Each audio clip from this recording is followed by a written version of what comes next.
Hi everyone, Dr. Anthony Kaveh, live, here to share medical victimizing and what goes wrong when patients walk into operating rooms like this one. And if they break down or have an emotional outburst, or even if they're inside feeling emotional but don't display it on the outside, what's really sad to me is that we use words like fragile or sensitive, or worse, really, we invoke the uterus. The word hysterical comes from the word for womb in association with women being hysterical, etc. So this type of labeling patients and leaving them in their way is not advocating for them. And is it surprising that this happens all the time in the most vulnerable places in the world, like this operating room where you come in, you got the big ventilator behind you, all these crazy medications that are going to wipe your memories. And we just kind of like make snide comments about emotional patients. No surprise that more than 50% of Americans are pretty unsatisfied with the state of the healthcare system.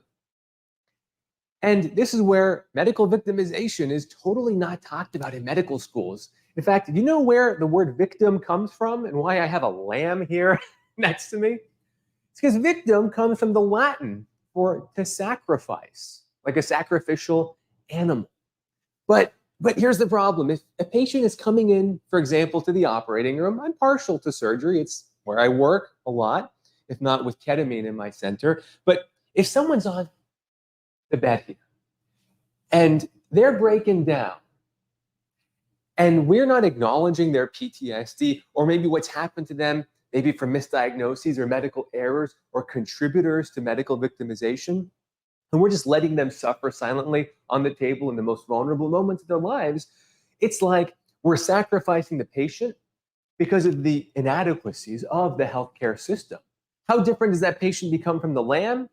I don't know. It's not all that different because healthcare has got problems, no question about it, especially in the United States. It's not right to take it out on patients. By way of example, this nurse here, why is my the beauties of being live, Ronda.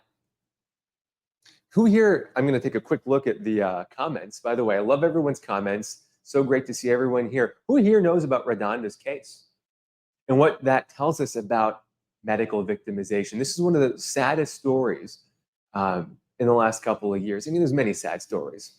By the way, I'm giving a couple of shout outs here. Matisha, Steve, Heidi, good to see you. Cheryl, Miss Annie. Oh, Gabby, good to see you as well. Hey, so what is going on? Yeah, so Nurse Corky, knows. Redondo's case involved giving vecuronium instead of Versed to a awake patient. So for, like Caitlin here is saying, it looks like it's a courtroom. Well, she ended up in court, and this is a hugely complex case, but medical victimization, kind of like number one, where unfortunately a paralyzing agent was given to a patient instead of a sedating or anti-anxiety medication. Versed is the medication that helps relieve anxiety, a potent GABA A agonist. Vecuronium almost sounds similar. They both start with V, is a paralyzing agent. That patient ended up dying a slow, agonizing death. So my point here is I'm not saying what you did is right or wrong. Obviously, it's not right. And I'm not here to debate what's gone on in the courtroom since 2017 about should nurses or healthcare providers be charged with homicide over medical errors. But my point is that Renanda's case heavily demonstrates medical victimization and gaslighting and medical errors and how patients suffer, and we can't let them just be stuck that way. We need to advocate for them. And if we don't have accountability, because let's face it, how do you even get a hold of your doctor? You can't just call your doctor up, right? And there's health consequences, psychological, physical, in addition to what happens with the errors that can manifest as pain, migraines, IBS, etc., in addition to depression, PTSD. Well, let's face it, blaming and shaming healthcare providers or patients is not the same as compensating patients that need it or advocating for them. So there's three solutions to coming up with a just culture. a just culture, meaning doing right by patients who deserve it in this broken system. And I'm hoping that you can take advantage of these to better advocate for yourself. The first is to recognize what doctors, I don't want to say all doctors say this, but certainly when I was getting my education, there was a phrase, nice patients come out last. I'm not saying that patients should be jerks, but I'm saying that if patients are not confident in themselves, it's difficult to feel empowered to advocate for yourself. The less we can be empowered and know what's going on with our body, the more susceptible we will be to errors or medical misdiagnoses or gaslighting. I'm not saying doctors are purposely doing this, but I'm saying that the risk is always there. When we live in an impersonal healthcare system, you don't know your doctor, you can't contact them, you can barely get in touch with them if you need, you don't have a lot of opportunities to advocate for yourself. And if you're not confident, you're not going to be able to do that. So some powerful phrases that I've heard patients share with me or others, if they're feeling like they're not being heard. Doctor, you're listening, but you're not hearing me. It's not, I think, rude to say that, honestly. If you are at risk of being gaslit, you can ask your doctor. I think you should feel comfortable asking your doctor, hey, doc, how would this be different if I had blank? Fill in the blank for the risk factor. What are risk factors? Things like being female, being a minority, having chronic pain or any other chronic condition, having mental illness, not speaking English as your primary language, what I put here as ESL or English second language, being very old, geriatric, or being very young. So what does that look like? If I had a patient who was coming in with abdominal pain, and they're a young woman, I would hope that the patient, if they felt like they were not getting a satisfactory answer to what I'm sharing, or if they felt like they were fighting to prove their point to me, they could say, hey, doctor, how would my abdominal pain be different if I wasn't a young woman? Well, it's like, oh, that could open up a whole bunch of other potential diagnoses that we would have to address. I want you to feel comfortable using that. How would this be different, or what would be different? Now, this goes hand in hand with all of the other traditional tips around gaslighting that we talked about in other videos. Bringing in friends so you're not alone. Harder to gaslight two people than one. Maintaining eye-level contact. Taking physical notes. Being dressed and not, with your butt flapping in the air in a patient gown. Number two, the problem is that healthcare is impersonal, like I said. I cannot tell you how many of my patients who come to me specifically in my ketamine center or for regenerative health, I want to talk to their primary care doctors or their psychiatrists, and they don't even know how I can talk to them. They don't even know how to talk to their own doctors. And I got to say, this is, I think, very sad that patients cannot directly reach out to their healers. I understand there's barriers. I will share from my experience, fewer than 2% of my patients abuse having direct access to me. This is what it is. Most patients are actually really solid people who don't want to be an excess burden on anyone.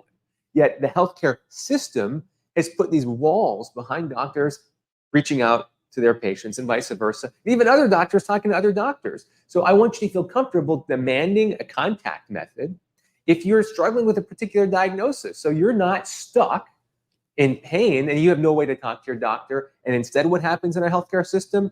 You go to the emergency room. What happens in the emergency room? You often get substandard or really rushed care because it's for emergencies. And most patients are going to the ER for non-emergencies in situations like this. It's not your personal doctor. If you have chronic pain, they might write you off as a chronic pain patient. Please leave a comment if that's happened to you. I know multiple of my patients have had this happen to them.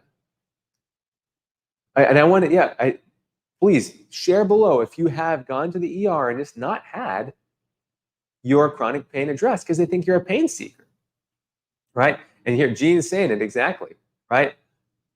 She hates that she can't contact her doctors. I mean, I can say I'm lucky that I have a clinic now where I can directly contact my patients.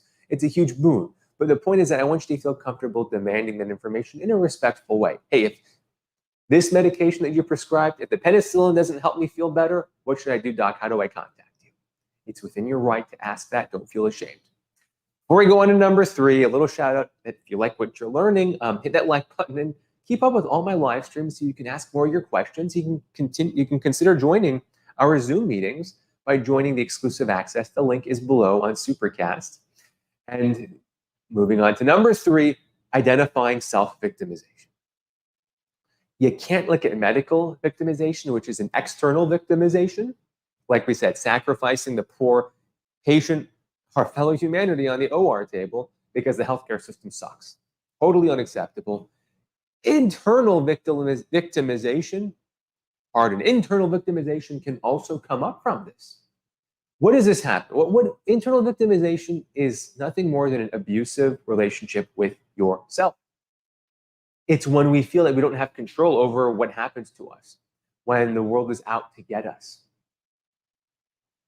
It happens when there's an ongoing betrayal of trust from doctors, family members, from friends. Boy, I've had my trust betrayed from so many people in power. Unfortunately, it kind of makes us, it can make us jaded. It can make us lose confidence. Here's what happens to my patients. When the medical system fails them, which is like everyone I've ever met, they lose confidence. Maybe in the system, maybe in their doctors, maybe in themselves, because it's like they couldn't get better going to the doctor. And like, if we can't get better going to the doctor, shoot, maybe there's something wrong with us. We lose confidence. With less confidence, what can sprout up? Guilt, shame, eventually resentment can come up. Resentment towards ourselves or others. This is the groundwork for self-sabotage. So it gets worse if we get stuck in this cycle, and then we begin to associate with others who think like us. Because when we associate with others that think very similarly to us, we then stay in our comfort zone, in our familiarity zone. I'm not saying it's bad to be with others who we can commiserate with. Absolutely not. But it's not productive if we are afraid to move beyond our comfort zone, afraid of going to the point where maybe pain would kick in that would otherwise actually be healthy for us to experience so we can grow past it. I don't want to sound too meta here, but if we stay in our comfort zone and we're afraid of authority, like seeking out help from doctors again, I've had way too many patients go to quack docs after a supposedly real doc has failed them, or a supposedly real healthcare system has failed them. You know, most quack docs don't do much better than real docs. I don't mean to generalize, please do not take it the wrong way, but patients deserve better. They deserve to not feel like the world is out to get them. And what's worse is that if we get stuck in this self-victimization loop because others have failed us, and it saps us of our willpower to even reach out for help and to connect with others that are different from us, we lose empathy for them.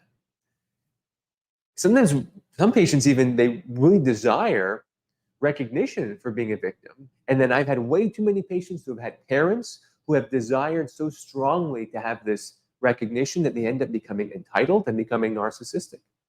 How many of you have had a narcissistic parent? I know it's many, because that's what the stats show, what my patients tell me. I ain't making light of it, guys. This is really, really serious, hard stuff. But we have to recognize that just like how Deanna is saying, isolation stems from this. Absolutely. If we get isolated and we want to be recognized for our sorrows, we can have the narcissism of self-pity almost. Not the narcissism of grandiosity, but the narcissism of feeling like we need more attention. And that's the opposite of feeling empathy for others, whether you're the provider or not. Now, I didn't get to even go into the victimization of healthcare providers. That's a whole different topic that's very deep, and I've been there, and it sucks when a medical error happens to a patient, then the doctor has to suffer as well. Of course, it's a different type of suffering, but it's not one that's pleasant. Any doctor who's worth their weight in sand has experienced this.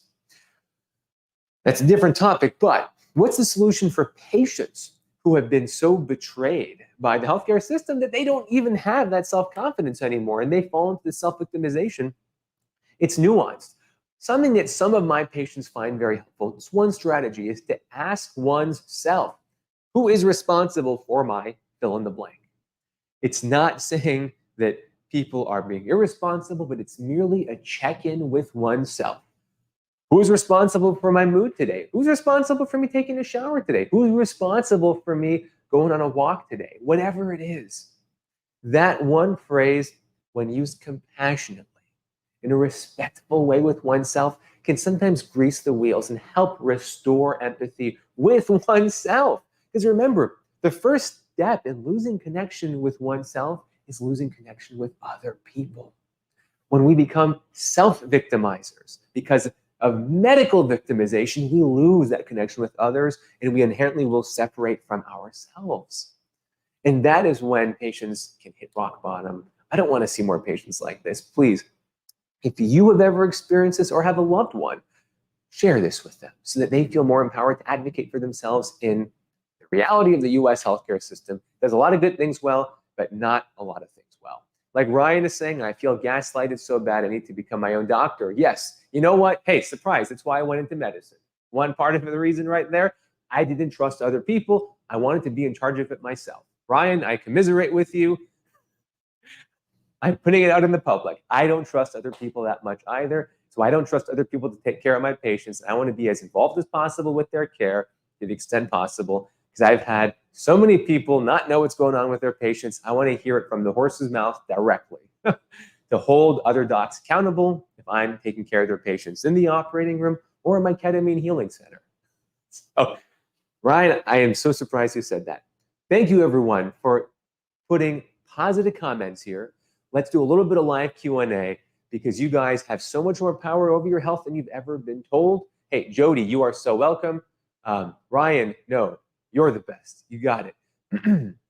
Any tips for labrum repair surgery? Emma, yeah, check out all my videos on the mindset to prepare for surgery about nerve blocks, because most shoulder labral repairs are going to have an interscaling block. They can't gaslight another doctor. Enchanted Cottage, yes, they can. I have personally been gaslit by other doctors who are from a place of such grandiosity and arrogance that young doctors, remember, there's got to be a power differential for most gaslighting. Young doctors versus older doctors, totally possible. It's happened to me. That's why I empathize so much more with patients. Hey, Stales, you are so welcome. I trust nurses more than doctors.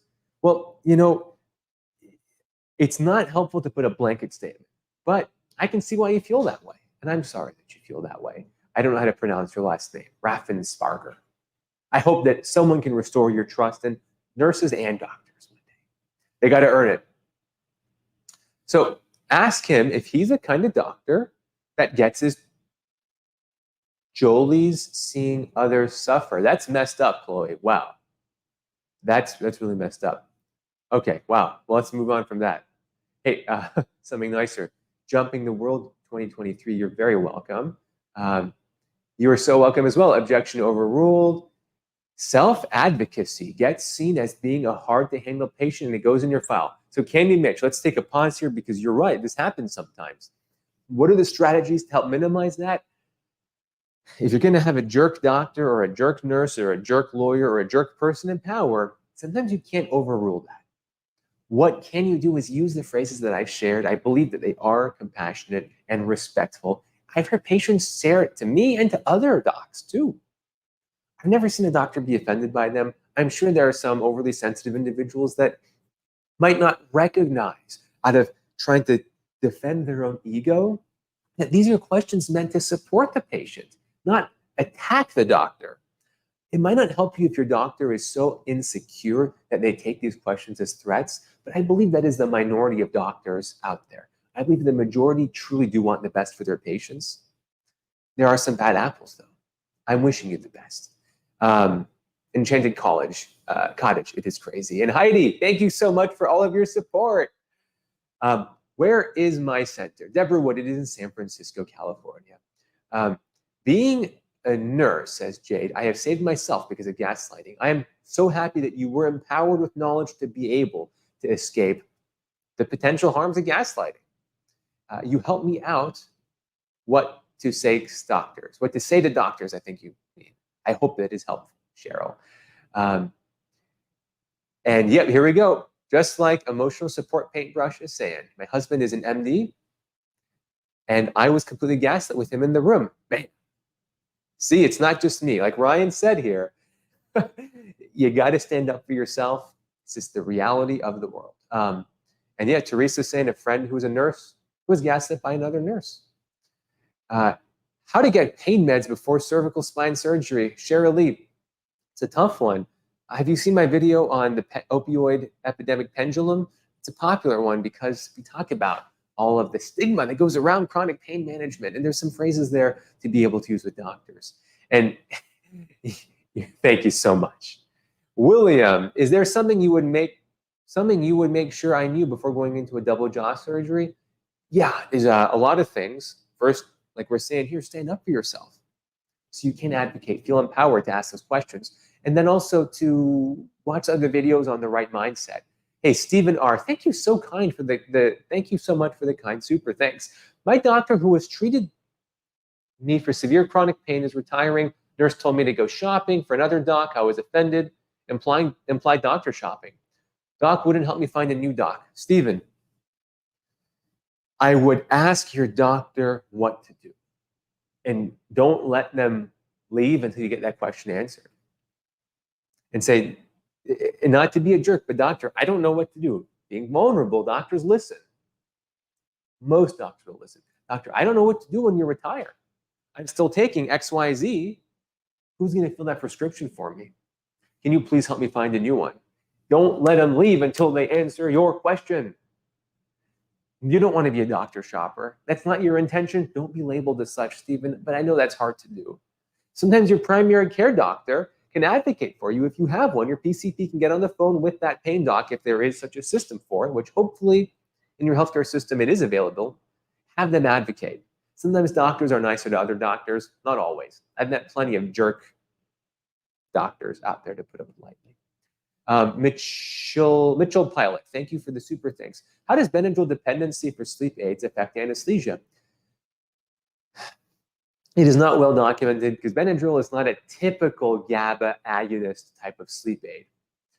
Zolpidem or other GABA agonists will increase the requirements for other GABA agonists like propofol or benzodiazepines.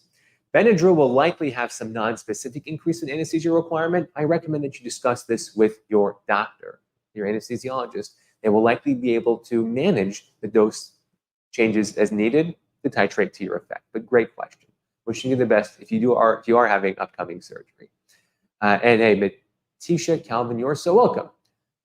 Do you ever have to deal with other doctors getting annoyed at you for advocating for patients? Teresa, what do you think? Why else would I be here if that had not happened? I don't mean to make funny or comment, but sadly, yes, there are so many jerks out there.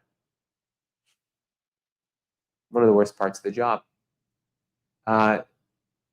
Yeah. I'm trying to go to the next comment. Thank you for asking. James, I live in New Mexico. The healthcare system is really poor here. I'm sorry. I've been dealing with chronic pain for years and still no answers. James, I'm sorry. I don't know how to advocate. I would say that New Mexico probably has integrative medicine practitioners.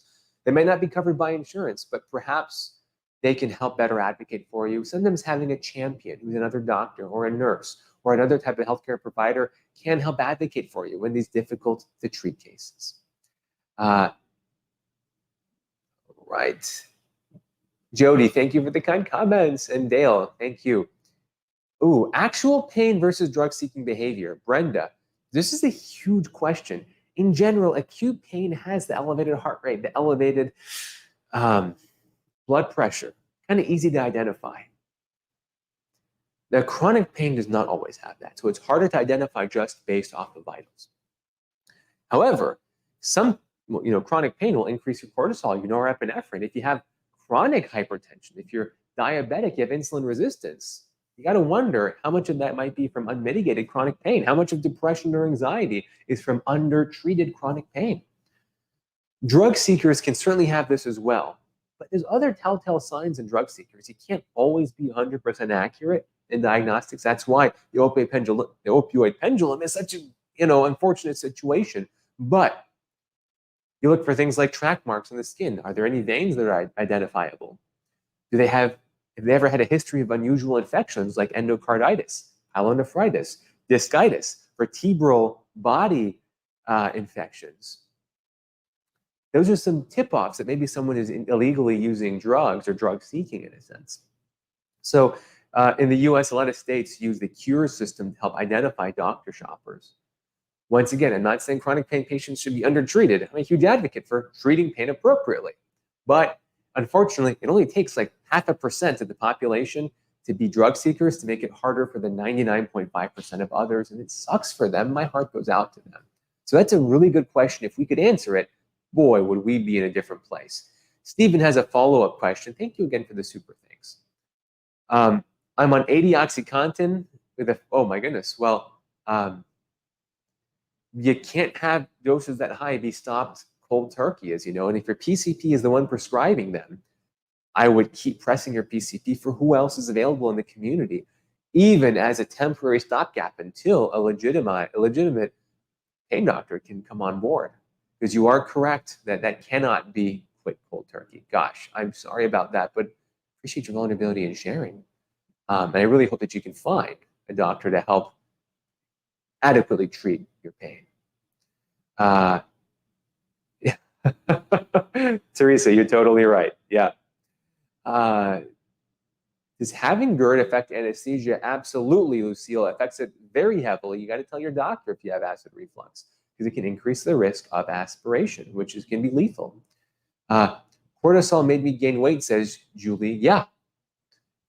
Whenever you're in the sympathetic fight-flight state, your insulin resistance will go up. In fact, I'm going to do a video on myself when I wore a continuous glucose monitor, how my blood glucose would jump up whenever I got stressed. It was the most fascinating observation in my body that I've had in a long time. Can't wait to share it with you guys all in a dedicated video. Jennifer, I ended up with high cortisol from undertreated pain. Exactly what we're talking about here. Kathy, that's very kind of you. Trying kratom for pain to get off opioids. That one's tricky because kratom can certainly be contaminated with other substances. I can't condone kratom, but I hear what you're saying. Hard to defeat cures for that. Yes, Neuropilot, it is hard. All right, let's do a couple more comments here. Heather, thank you so much. And we'll end with this. Wow, my keyboard is not working. All right. Isn't there a few signatures for drug seeking? Not a universal sign, but those usually don't try related to meds. Okay, there are no unique signatures. I wish there were Neuropilots. That way we could help those that don't have the signatures get the pain relief they need. The ones that I mentioned are going to be the most concerning. But I got to be transparent. Some individuals who are drug seeking do sometimes have real pain.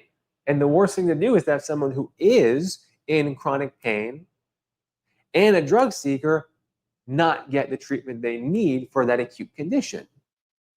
And it's a reality that happens. If I could say don't do drugs, kids, that would be great, but life is more complicated than that. But that's why having a compassionate doctor and advocating for yourself in this broken healthcare system is what you need. Take these 3 tips with you, share them with others. Remember that you have more power over your health than you've ever been told. Please keep up with all my likes on my lives by hitting that subscribe button. And if you want to join the private Zoom meetings, hit that link below. You can join our exclusive access. Till next time.